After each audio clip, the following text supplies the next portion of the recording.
தாய் தமிழ் உறவுகளுக்கு வணக்கம். செந்தில் பாலாஜி மீண்டும் சிறைக்கு செல்கின்றார் என்ற தலைப்பில் இந்த காணொளியை காண்கிறோம். செந்தில் பாலாஜி மீண்டும் சிறைக்கு செல்கின்றார். திமுக முன்னாள் அமைச்சர் செந்தில் பாலாஜி இவர் அதிமுகவில் தன்னுடைய அரசியல் வாழ்க்கையை ஆரம்பித்தார். ஜெயலலிதா அமைச்சரவையில் இவர் போக்குவரத்து துறை அமைச்சராக இருந்தார். போக்குவரத்து துறையில் வேலை வாங்கி கொடுத்ததாக மோசடி செய்ததாக கூறி அவர் மீது வழக்கு தொடுக்கப்பட்டது. அந்த வழக்கின் அடிப்படையில் அவர் ஓராண்டு காலம் சிறையில் இருந்தார். பின்பு அம்மா மக்கள் முன்னேற்ற கழகத்துக்கு சென்றார். திமுகவில் இணைந்தார். தற்பொழுது திமுக மாவட்ட செயலாளராக உள்ளார்.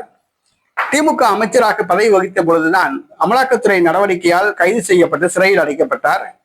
ஓராண்டு காலத்துக்கு பின்பு சிறையிலிருந்து விடுதலையானார். சிறையிலிருந்து விடுதலையானவுடன் இவர் அமைச்சராக பொறுப்பேற்றார். நீதிமன்றம் கிடுக்கிப்பிடி பிடித்ததால் தன்னுடைய பதவியை ராஜினாமா செய்தார். ஜாமீனில் வெளியே வந்த செந்தில் பாலாஜி சட்டவிரோத செயல்களில் ஈடுபட்டு வருகிறார். கல்குவாரி, ஆற்றில் மண் அள்ளுதல் போன்ற சட்டவிரோத செயல்களில் ஈடுபட்டு வருகிறார். இது அனைவருக்கும் தெரியும். இந்த சூழ்நிலையில் செந்தில் பாலாஜி அவர்களுடைய ஜாமீனை ரத்து செய்ய கோரி அமலாக்கத்துறை உச்ச நீதிமன்றத்தில் வழக்கு தொடுத்தது. அந்த வழக்கு விசாரணை இன்று வருகிறது. செந்தில் பாலாஜி ஜாமீனில் வெளியே உள்ளார். அந்த ஜாமீனை ரத்து செய்ய கோரி அமலாக்கத்துறை வழக்கு தொடுத்தது. அந்த வழக்கு இன்று காலை விசாரணைக்கு வருகிறது. இந்த விசாரணையில் செந்தில் பாலாஜிக்கு ஒரு பின்னடைவு ஏற்பட்டதாக கூறப்படுகிறது.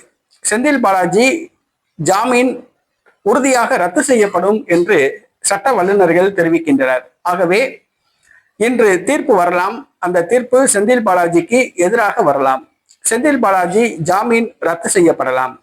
செந்தில் பாலாஜி ஜாமீன் ரத்து செய்யப்பட்டால் மீண்டும் செந்தில் பாலாஜி சிறைக்கு செல்கின்றார். இது திமுக வட்டாரத்தில் பரபரப்பை ஏற்படுத்தியுள்ளது. செந்தில் பாலாஜியை வைத்துத்தான் கொங்கு மண்டலத்தில் அனைத்து தொகுதிகளிலும் வெற்றி பெற திமுக திட்டமிட்டுள்ளது.